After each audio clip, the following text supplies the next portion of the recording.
Tuning in to the online broadcast network, AFTERBUZZ TV. Over 20 million weekly downloads in over 150 countries, and your #1 source for after-show entertainment.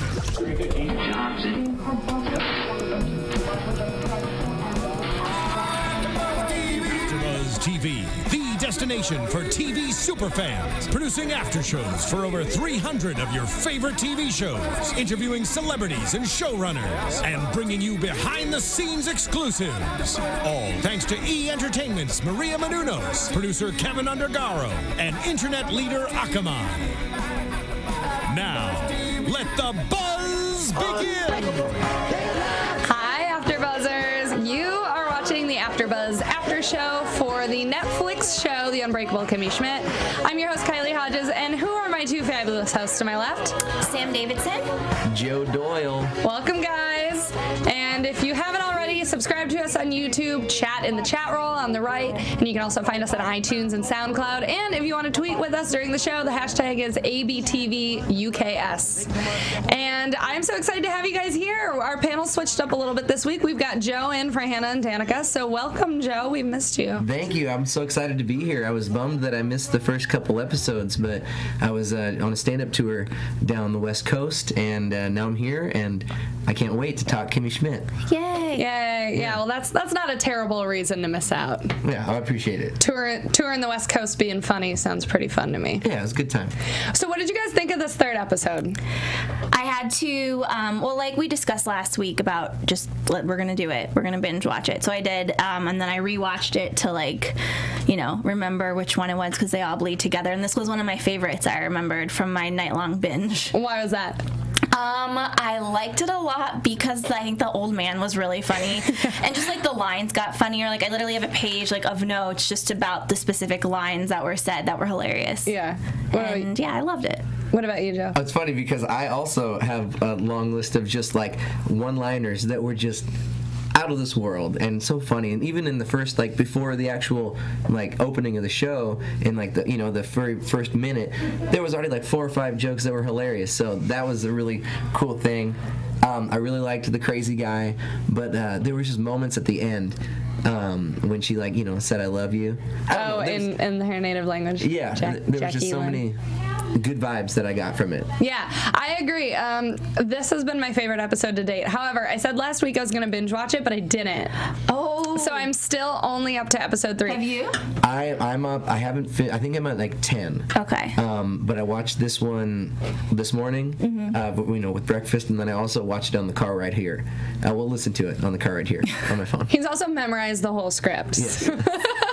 I'm going to be Titus's understudy just in case. Yeah. Just in case. You would be perfect for Titus. Oh, it would be great. Yeah, you guys just resemble each other. I shaved my head. I think it could work. Put on a little lip gloss and call it a day. A little bit. Drink some Pinot Noir. My favorite part of this episode was Jacqueline's storyline.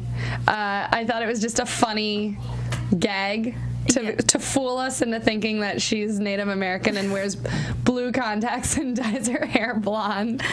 And I think some of the best one-liners were from the flashbacks of her talking to her parents throughout the episode, where she'd be like, "But Dad, it's 1992. Oh crap, where is it?" She says, "Oh, everybody says later days, buddy." Yes. Is that from something? Am I out of touch with the 90s? I thought it was, but I didn't know.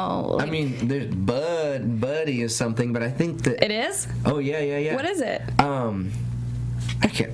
It's just a 90s thing. I think it was from Pauly Shore. Pauly Shore would say, "Hey, so we's in the juice, buddy." That might be it. Yeah, that's Pauly Shore. All right, well, if you guys know where else later days buddy comes from, circa the early 90s, comment below and tell us. I was 3 years old, so I guess I don't know that much about 1992.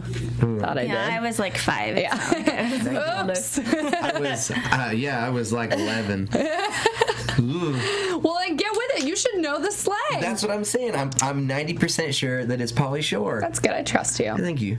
So she's from Bear Creek, South Dakota. That was funny. I don't know why. And the Native American man that plays the father is in like every single thing. Yeah, he's in House of Cards. And I'm sorry, wasn't he in Twilight? Am I crazy? I'm pretty sure. I haven't seen. Never seen Twilight? Wow, you probably haven't. Have you? Oh, are you kidding me? Have you seen Twilight? Read the books. Whoa! I don't own the last one, but I own all the movies. Yes, definitely. Okay, well, I thought he was Jacob's father. That guy. It looked like him. I want to see a picture of him again. I'm trying to find him on IMDb. I'm doing a really. Oh, see, it's like giving away who else is going to be in the show later on because it says John Hamm is in here. Ooh. I knew Horatio Sands was in here. Well, that's the thing about this kind of show. You're going to find out those tidbits, you know, early on because people are just going to watch it. Yeah. And I'm totally okay with that, though. Yeah. Because it's not really giving anything away from me. It like makes me excited to watch more. yes, definitely. I agree. And be like, who's gonna be in it? Okay, I found the cast list. Oh man. Come on, buddy. Does he not have a picture? I don't see him in here. All right. Who runs this IMDb page? Well, I suck. Anyways, I looked up the names yesterday, but I didn't write them down, which is a total rookie move. But I thought the parents were really funny, too, because when she says she's moving to Manhattan to be a white girl, she's like, I'm not Indian. And they're like, yes, you are. What do you call it when you cross your legs? And she's like, crisscross applesauce, hello. We invented that. Yeah. I love this show so much, but it is so racist sometimes. Like, I don't know if I think it's hilarious and it no harm meant at all. No. But it's really just funny and she just throws it out there. Yeah. They don't care. I get like a South Park vibe from it where nobody is safe, and that's why it feels okay. You know, everyone's getting it from every angle, and Titus is such a great like vehicle for that to happen. So, yeah. I think that's what makes a comedy good is when nobody is safe. Because when you draw that boundary, then it gets weird, and you know, you can't play favorites. You got to poke fun at everybody. Yeah. I also want to point out at the very, very beginning of the episode, Kimmy is having a dream of her Prince Charming, and she's like, "I'm gonna go put on my comfy wumfies." Yes, Just reminds you that she's still sort of mentally like 8. It's like she's Elf. It's it's like Buddy the Elf, but her. They probably would have fallen in love so fast. Yeah. Kimmy and Buddy the Elf. Can we do like fan fiction? I think someone should create like a new comic book with Kimmy and Buddy the Elf. I'll write an excerpt for next week. That would be great. Yeah. A little spec script of Kimmy meets Buddy the Elf. Oh, yes. She'll probably believe he's real. Oh, I'm gonna do it. But my favorite line from that little dream sequence was when the guy was like, "Thank you for unfrogging me." That's a verb now. Yeah. Unfrogging. Unfrogging. So we learn a little bit about Jacqueline's past, and it turns out she has secrets herself, as does Kimmy. Seems like they have more in common than we thought. And if we jump over to Titus, he doesn't have money, according to Lillian, but he actually does have money, and he was going to get his headshots done, but then Lillian pokes her head in the window and is suspicious of why he's all dressed up. So he lies and says he's going to a funeral, and she says, "I'll join you." And then it turns into he's at this funeral of obviously nobody he knows. It's like this older Korean man. I think his name was Sonha. Son something. And Lillian sees that he has a microphone in his jacket. So, first of all, his lies are terrible. Because then he goes, "Oh, I was asked to sing at a funeral," and then he's singing "Boys to Men, I'll Make Love to You," which is about as creepy as it gets. But also, like, if she called me out wearing a suit, I would have been like, "Oh, I'm going to a job interview," because then she couldn't have followed me. But then I guess hilarity couldn't have ensued if he was going to a job interview. Yeah. I like that part because when he was wearing the suit, they threw in, like, it's not just for like girls, it's for the show is like for everyone, and they throw in little things like, "You look like you're a recruit, you know, a USC recruit." And I was just, I've been watching the combines, so I'm like, that's exactly how they dress. So these little gems like for everybody, and that was my favorite part in that interaction.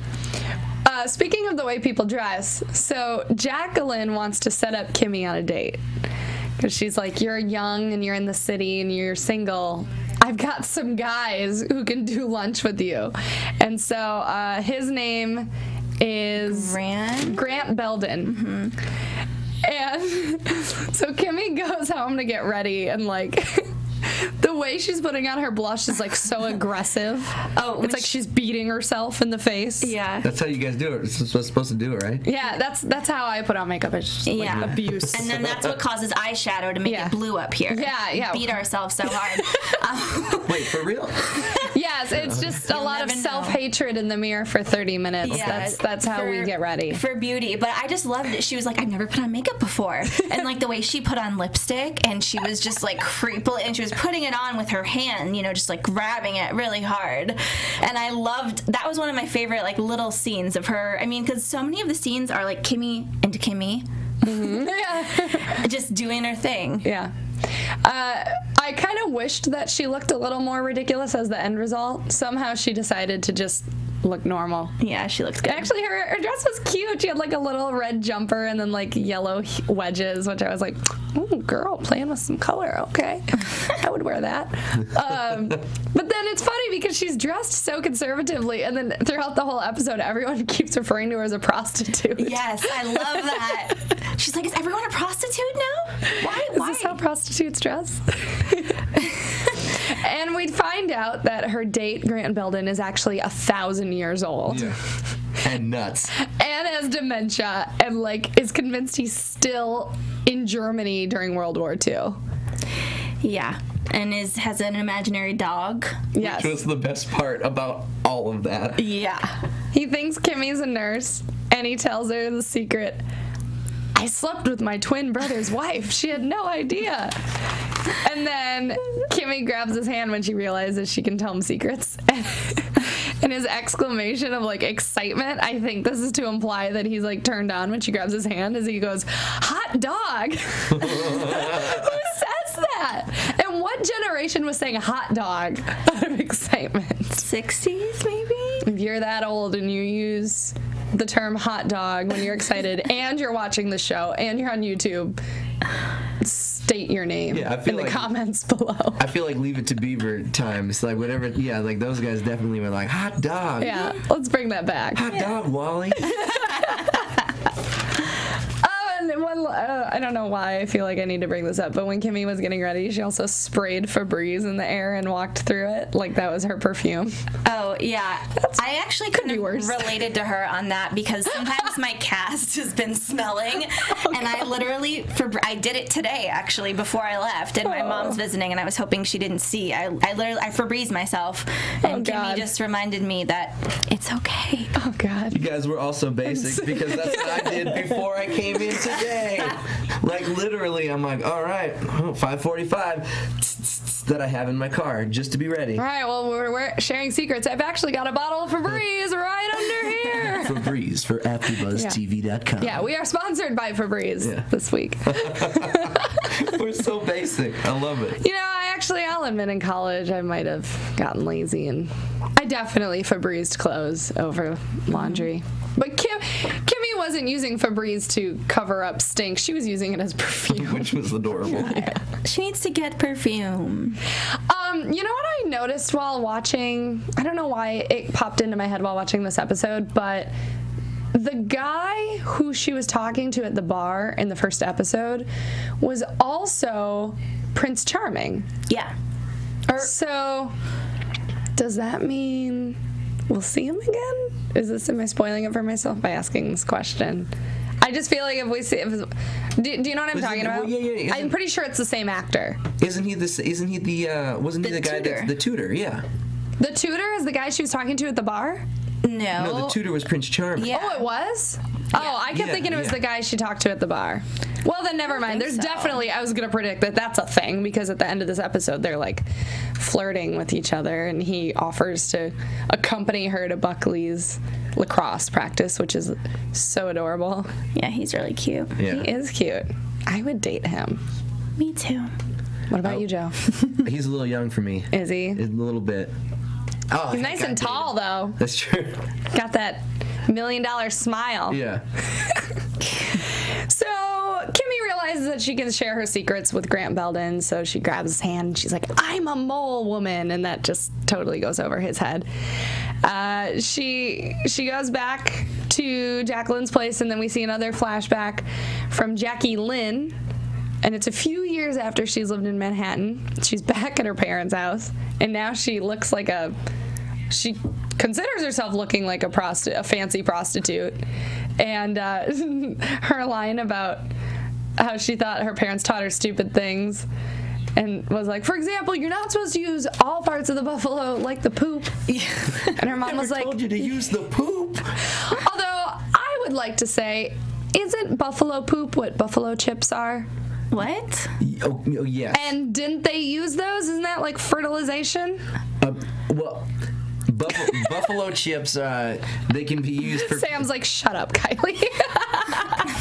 The look on her face. No, I'm an Eagle Scout, so I got this. Okay, educate us. Yeah, so buffalo chips can be used for a number of different things. Go on. Used for fertilization of, your different crops. Also, it contains a lot of flammable chemicals and compounds, so you can actually light it, and it helps to keep a fire going, or, it holds flame a little bit longer. The more you know with Joe Doyle, everybody.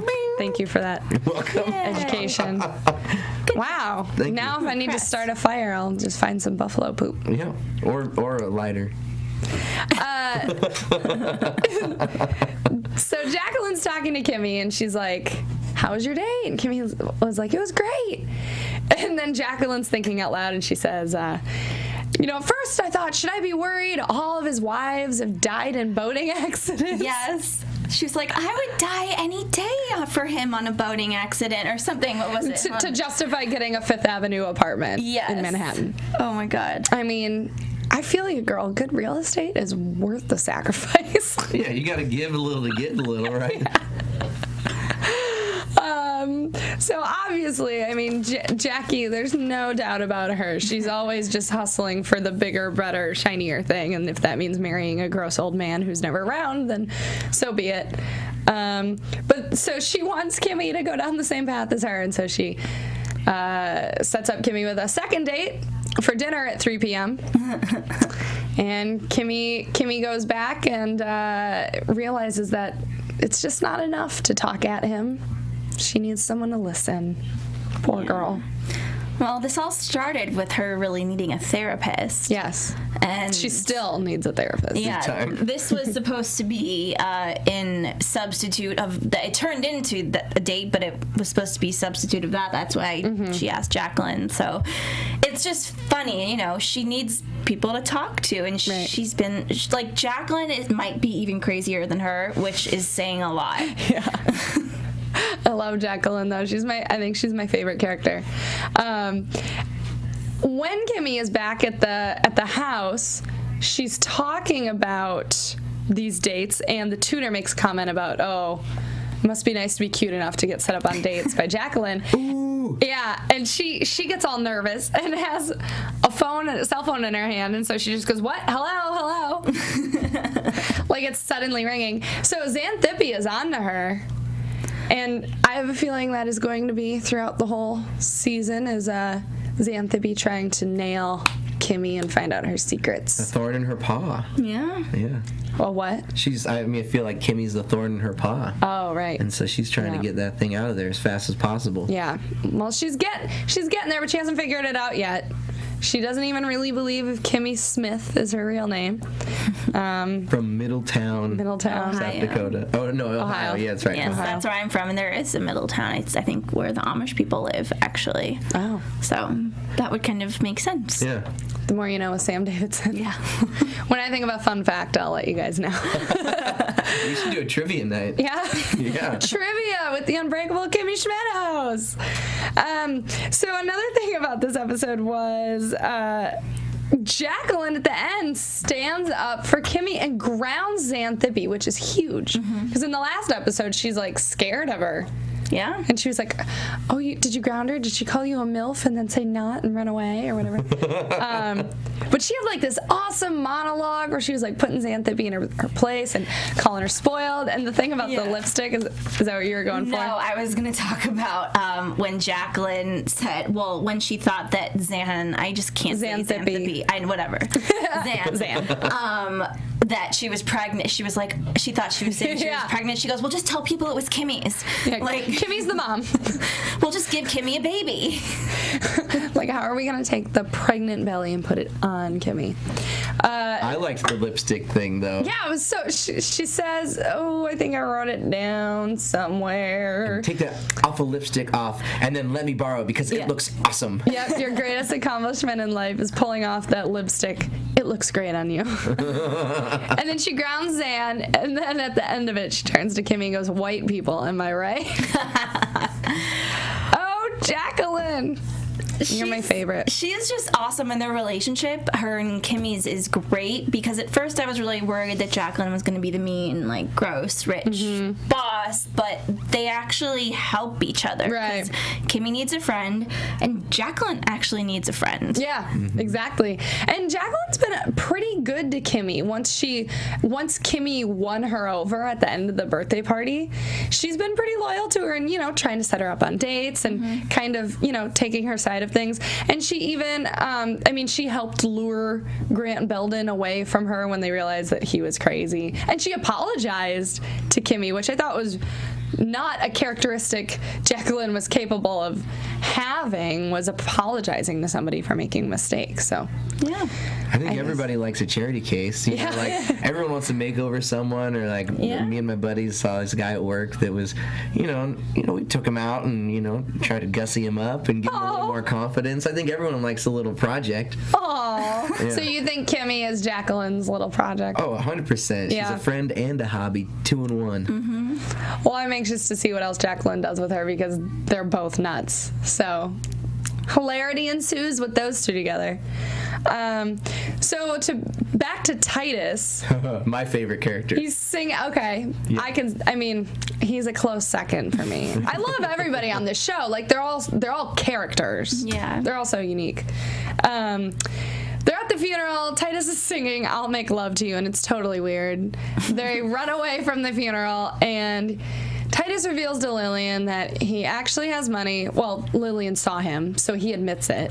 Bathing in it. Yeah, literally giggling. Video. I loved that. And shooting that was probably so much fun. It made me want to get like a bunch of money and like lay on my bed and roll in it. It's incredible. You've done it? Oh, I won $1,100 on a slot machine in Vegas. What? And then I went back to that room and I made it rain, and I did a snow angel in $100 bills, y'all. It was awesome.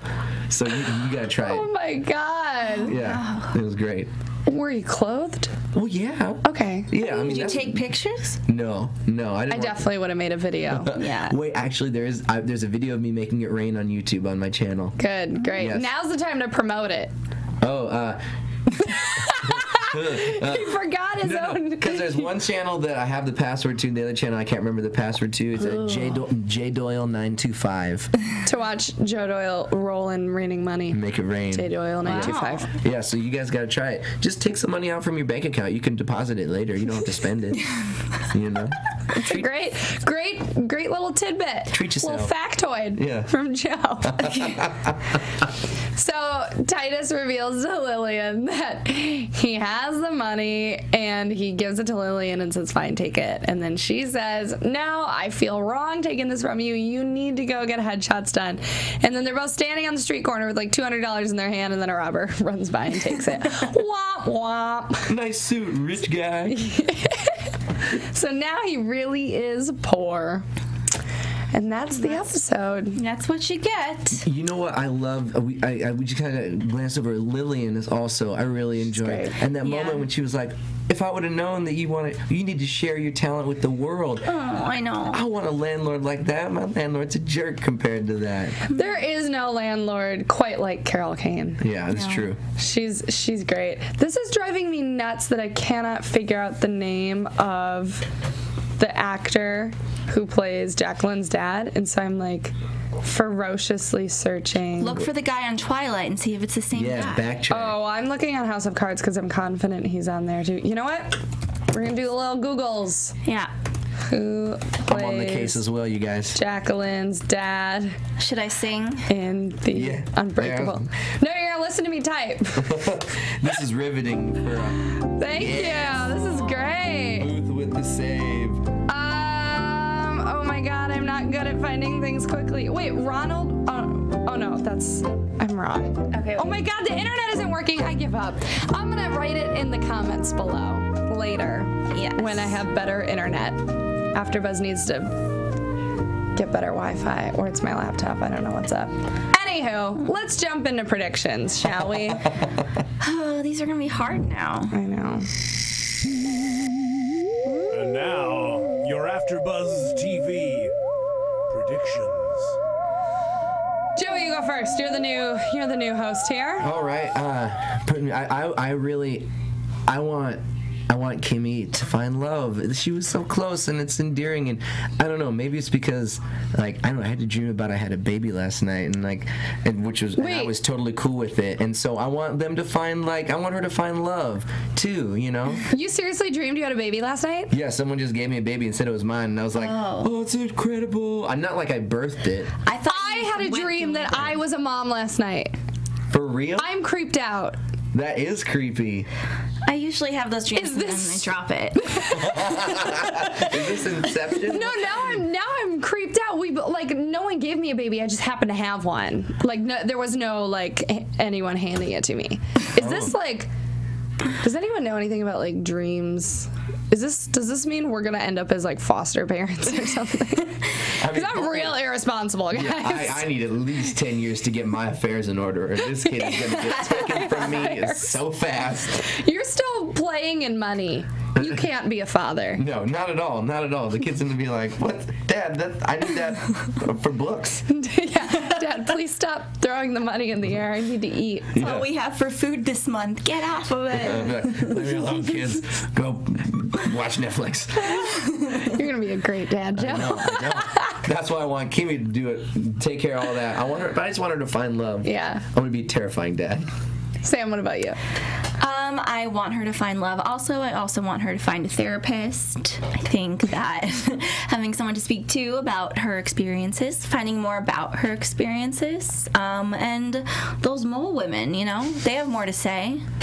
Yeah. Give them some time. Yeah, I would like to see more of the mole women because their characters and they're crazy. A little more Gretchen would be great. She seemed nuts. I like the Spanish one. Yeah, they Maria. didn't learn any Spanish. I predict that there will be some sort of awkward love story going on between the tutor and Kimmy. Oh, yeah. Nice.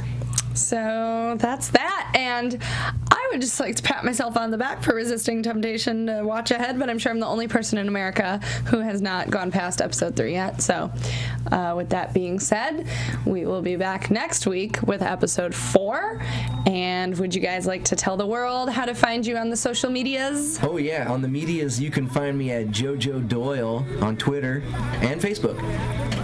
You can find me online at samdavidsonentertainment.com and on Twitter and Instagram at samd43. Talk to me. I love internet friends. Tweet at me at the Kylie Hodges or find me on Instagram at Kylie Hodges.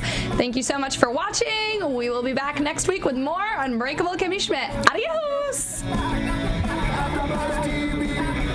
From executive producers Maria Menounos, Kevin Undergaro, Phil Svitek, and the entire AfterBuzz TV staff, we would like to thank you for listening to the AfterBuzz TV network. To watch or listen to other after shows and post comments or questions, be sure to visit AfterBuzzTV.com. I'm Sir Richard Wentworth, and this has been a presentation of AfterBuzz TV. See how people react. Buzz you later. Crap! The views expressed herein are those of the hosts only and do not necessarily reflect the views of AfterBuzz TV or its owners or principals.